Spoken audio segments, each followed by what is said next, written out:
मौलवीगंज भागात विद्युत डीपीमध्ये विद्युत प्रवाह उतरल्याने 2 बैल आणि एका कुत्र्याचा दुर्दैवी मृत्यू. नागरिकांमध्ये संताप. धुळे शहरातील मौलवीगंज परिसरात बुधवारी रात्री 12 वाजेच्या सुमारास उघड्या विद्युत डीपीमध्ये विद्युत प्रवाह उतरल्याने 2 बैल आणि एका कुत्र्याचा जागीच मृत्यू झाला.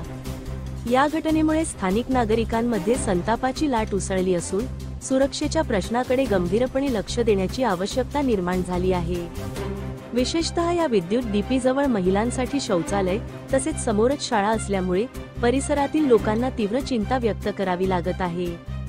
नागरिकांच्या मते या विद्युत डीपीमध्ये वारंवार विद्युत प्रवाह उतरण्याच्या घटना घडत असून विद्युत वितरण विभागाने याकडे दुर्लक्ष केल्यामुळे या प्रकाराला बळ मिळत आहे. विद्युत वितरण विभागाच्या गलथान कारभारामुळे 2 गोवंशी जनावरे व एका कुत्र्याला प्राण गमवावे लागले आहेत. या दुर्घटनेनंतर संतप्त नागरिकांनी संबंधित अधिकाऱ्यांवर कठोर कारवाई करण्याची मागणी केली आहे. तसेच अशा दुर्घटना भविष्यात टाळण्यासाठी विद्युत विभागाने तातडीने उपाययोजना करावी अशी जोरदार मागणी करण्यात येत आहे. धुळे क्राईम न्यूजसाठी अब्दुल रहमान मलिक, धुळे.